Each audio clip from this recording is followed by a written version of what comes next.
It is very pretty.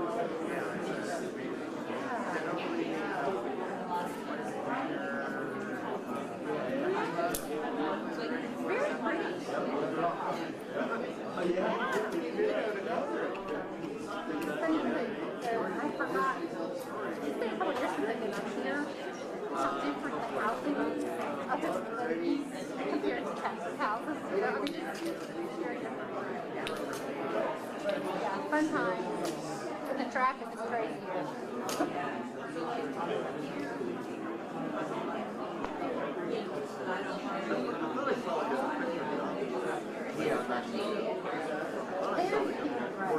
So that's, I kind of, when I Googled a place to stay, I wanted a place that was close to restaurants and decent car, since the sheriff was taking us back to the airport. I'm not bugging her forever. Yeah.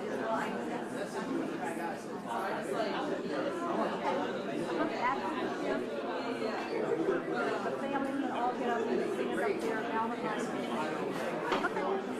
Or the whole family, or just you and Melbourne? I think the whole family. Let me talk to her. Where'd she go?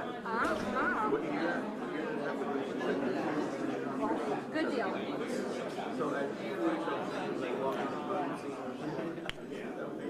Yeah, I was and I understand that. My grandmother and my grandfather.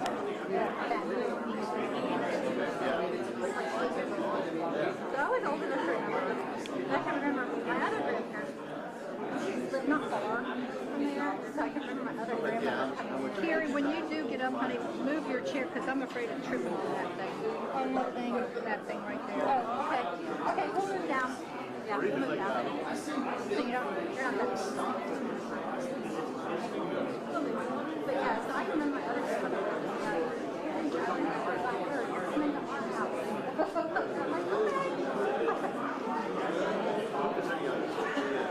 We're just going to get down.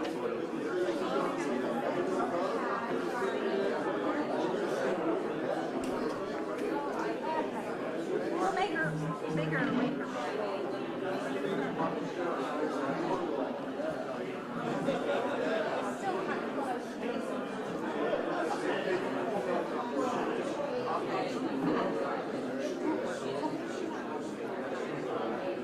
I don't know.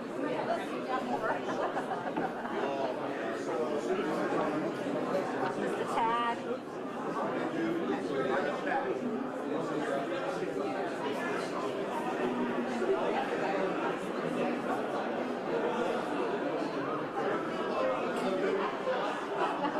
My daughter says she can hear us talking, so they must be streaming.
Yes.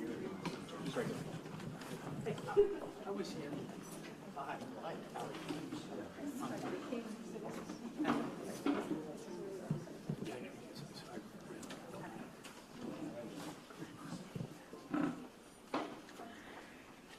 Good afternoon.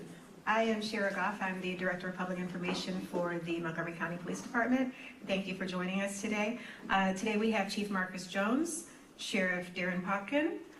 We have the family of Captain Hall, as well as John McCarthy. And we also have representatives from our Major Crimes Division here, Lieutenant Sanger and retired Captain Ruben Rosario.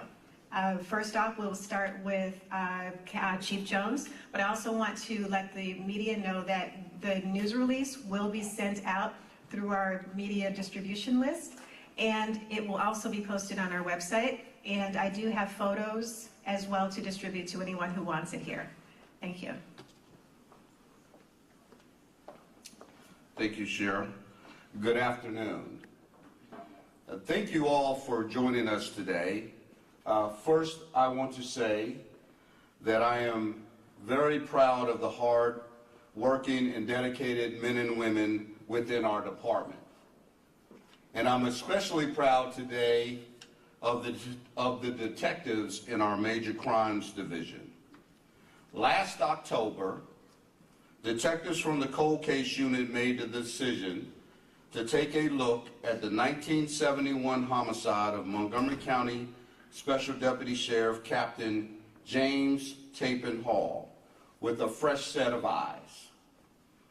On Saturday, October 23rd, 1971, Montgomery County Special Deputy Sheriff Captain James Tappen Hall was shot at the Manor Country Club on Carrollton Road in Rockville. He succumbed to his injuries on October 26th, 3 days later. Investigators believe that Captain Hall interrupted a residential burglary in progress, and for 51 years, his murder had gone unsolved. For almost a year, Detective Katie Leggett and Corporal Lisa Killen combed through case files, recordings, and interviewed witnesses. Through the course of their investigation, Leggett and Killen narrowed in on one person, Larry David Becker. Becker had been interviewed by investigators in 1973, but had not been labeled a suspect.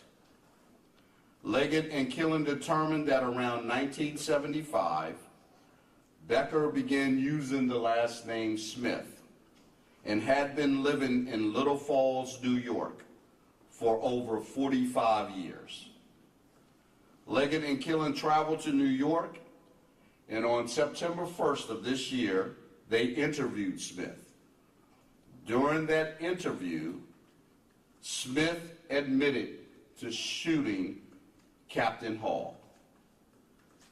Larry David Smith was arrested and has been charged with murder. He has waived his extradition and is expected to be back in Maryland later this week to face charges. I want to talk about the fabulous work of Detective Leggett, Corporal Killen, and cold case detectives, Detective Sarah White and Dana Bungie. These ladies have put forth a tremendous amount of effort. They have been dedicated and committed to finding justice, as we have never shown that we've given up on finding justice for this case. They have persevered in a manner that demonstrates the high quality of Montgomery County Police law enforcement. And I'm so very proud of the efforts. We are all proud of the efforts that they have put forth. And to obtain a confession for someone who committed a crime 51 years ago is a tremendous, tremendous accomplishment. At the time of his death, Captain Hall was married to his wife Anna of 33 years.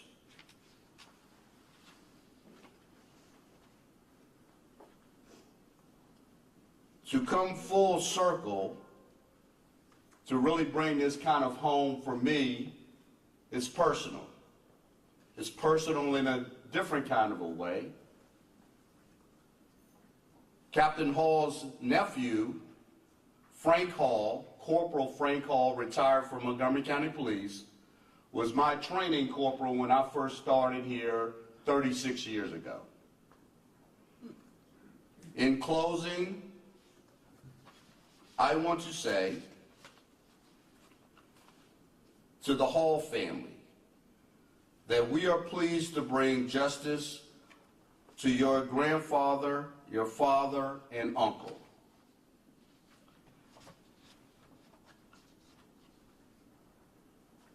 And I want to thank partnering agencies that helped us bring this case to a close.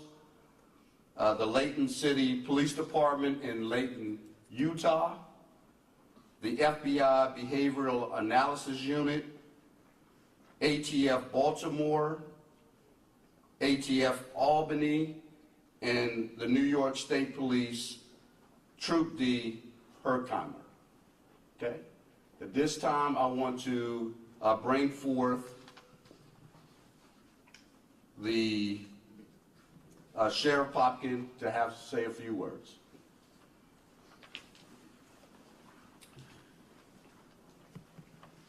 Good afternoon, everybody. My name is Darren Popkin. I am the Sheriff of Montgomery County. On behalf of the entire Sheriff's Office, certainly the Hall family, and all of Montgomery County's law enforcement, I want to express my incredible gratitude to Chief Jones and the cold case unit for solving this 51-year-old murder case. As the murder of Montgomery County Sheriff's Office Captain James Hall was the only and oldest unsolved homicide of a law enforcement officer in Montgomery County, this brings a tremendous sense of relief.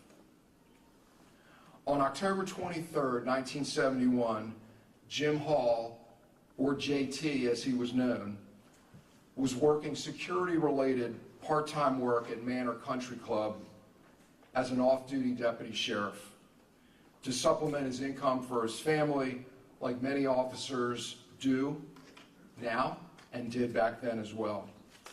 But sadly, that night at age 53, Jim was ambushed, rushed to the hospital, but passed away a few days later at Montgomery General Hospital. Having grown up in Aspen Hill, very close to where this homicide occurred, I remember the shock and sadness in the community when Jim was taken from us. Every year, since I've been on, close to 40 years, during Police Memorial Week, the Hall family, Carolyn, Carrie, Bob, Frank, and others travel from across the country and locally to meet with Chief Jones and I to honor and recognize and remember Jim's ultimate sacrifice at the Montgomery County Public Safety Memorial. Next year, in 2023, in May of 2023, when we gather again for Police Memorial Week at the Montgomery County Public Safety Memorial, perhaps Jim will be resting a little bit more peacefully. Thank you.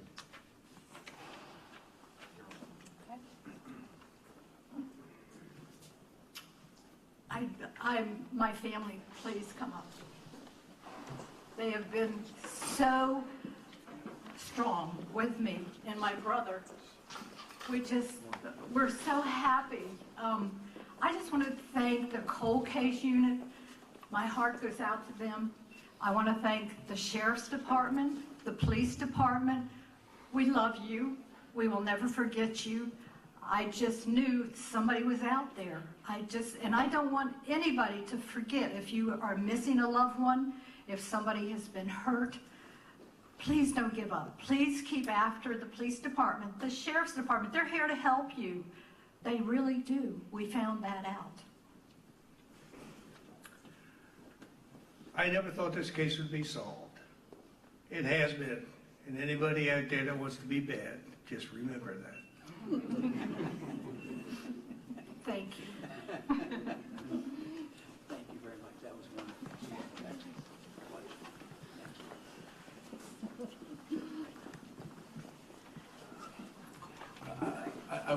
My name's John McCarthy. I'm the state's attorney for Montgomery County.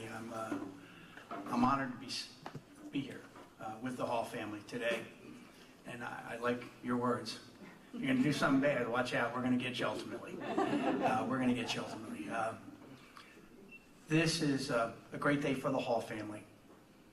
To have this man arrested and charged with this. You suffered a long time without your dad, your brother, and uncle, cousins. So thank you again. It's a great honor to be here with you. I'm really not surprised to be here, though. I've been doing this a while myself. I actually lived on Carrollton Road for 30 years. This was the street I lived on. I came there after this happened. But I know the men and women of this police department for a long time. And the fact that you have people like Katie Leggett, Lisa Killen, Sarah White, that do this kind of work all the time, it does not surprise me. We are blessed here in Montgomery County with a magnificent police department.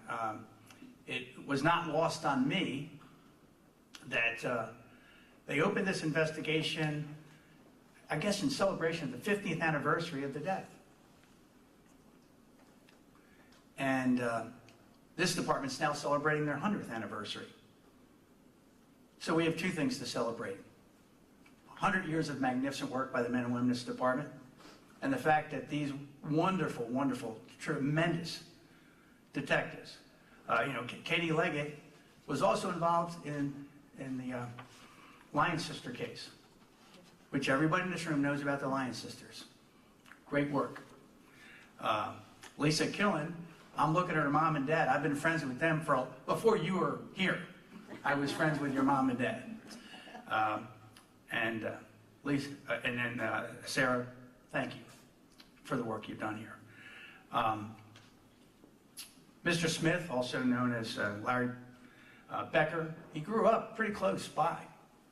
He lived on Faraday with his adoptive parents, not too far away from where this murder actually took place. He wasn't living there when this happened, but he lived nearby. I know all the streets. I know the names. I know this place well. He will be extradited from, as the chief said, he's going to be back. He's going to be back soon, probably by the end of the week. I would anticipate that you will have a bond review in the district court for this man who's coming back. He faces first-degree murder. It's a life sentence that he faces. Obviously, he is not a young man at this point in time with the passage of time. But he'll be back at a bond review probably on Monday in the afternoon in the district court. We would anticipate that this matter would be forwarded to the grand jury for their consideration. They would return an indictment, and sometime in the upcoming months, 4 to 6 months from now, we'll begin the process of trying to hold him accountable for this horrific act. So, Chief, you have a lot to be proud of, and I think the people who live in this community have a lot to be proud of. And again, thank you to the Hall family. I knew you as members of the police department, and I'm sure this was a huge loss, not just for your family, but for the community when you lost your loved one. Thank you very much for being here with us. Thank you, Mr. McCarthy. And a special thank you to Mr. McCarthy, as well as to Sheriff Popkin, and to all of our good friends with the Montgomery County Sheriff's Department. Again, this is about a law enforcement brother that's been lost. This shows you the impact that we never forget, and that in all serious crimes, particularly as it relates to homicide and rape, these are crimes that are forever to be prosecuted. And we never forget. We work very hard and diligently in order to try to establish what we can evidence-wise in order to be able to try to solve these cases and to bring closure for victims, their families, and because their families suffer over time because of the loss of their loved one. I wanted to really, and I'm very appreciative of the Hall family being here today. And very grateful for you all to be here.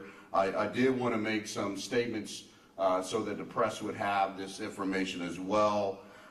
In speaking about Sheriff Hall's, his wife, Anna, unfortunately she passed away in 2005. But he left behind, that is Captain Hall, left behind a great legacy. And he would be proud to know that his children made their own careers in law enforcement and even married police officers. And as you met Carolyn, Carolyn Hall Philo, she was 28 years old at the time of her father's death. And she's married to Bob Philo. Bob was is a retired Montgomery County police officer. He was a K-9 officer as well as a detective. And unfortunately, Bob couldn't be with us today, but we're very grateful for his service as well here in Montgomery County.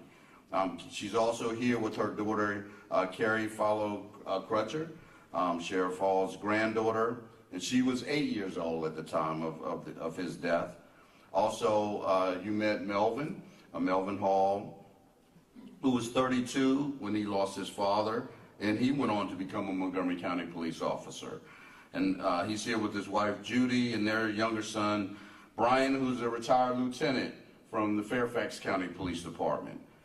Brian was 3 years old when he lost his grandfather.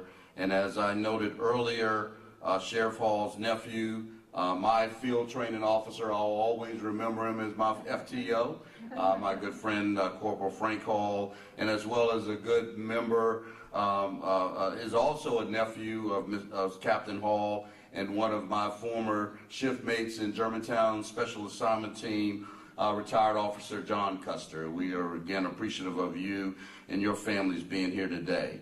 So in closing again, I want to say I am grateful to the service of the men and women of Montgomery County Police, particularly our Major Crimes Division, the leadership that was led by retired Captain Rosario, as well as Lieutenant Sanger and others, Sergeant Humrock, for all of their phenomenal work on the cold case unit.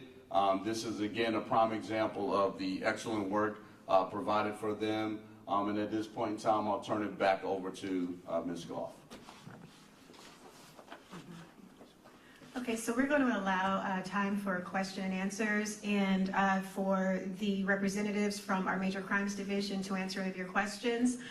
Again, we have the news release, which has been posted on our website and has been sent through our media distribution list to all of the media. And we do have photos as well to provide to you.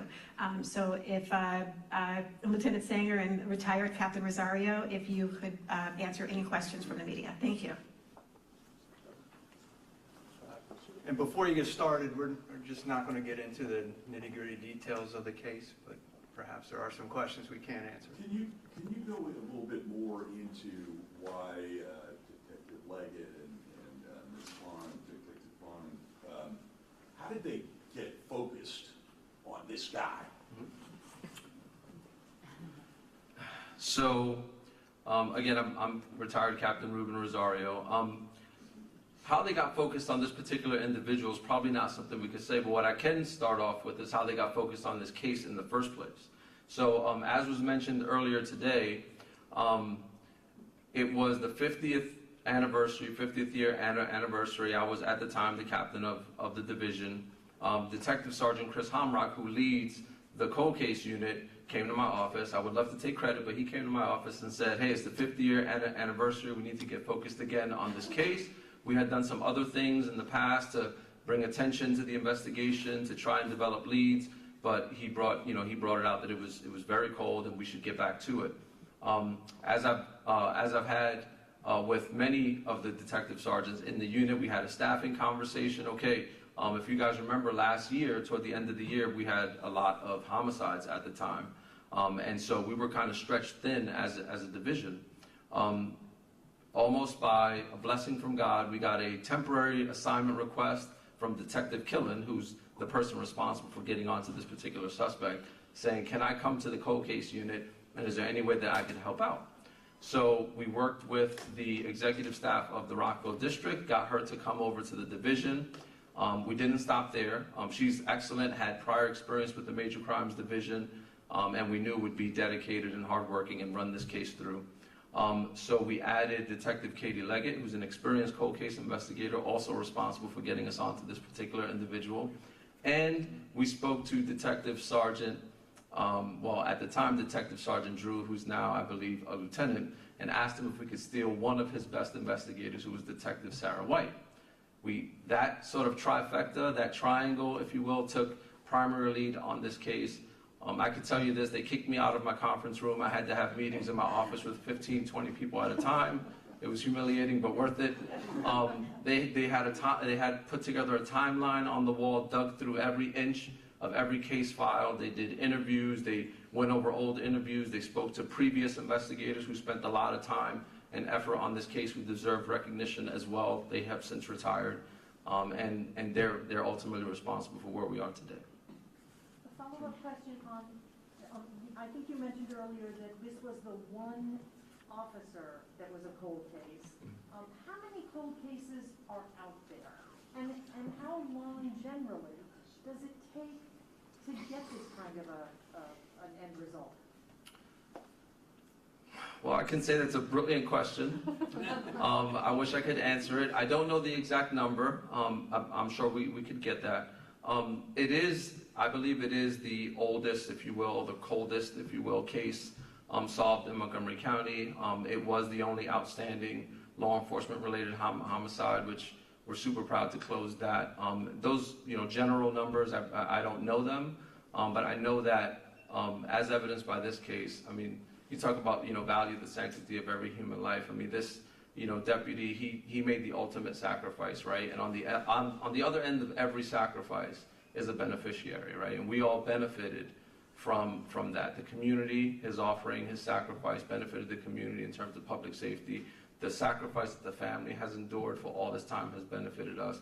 And so today we're just thankful that we're able to bring some closure.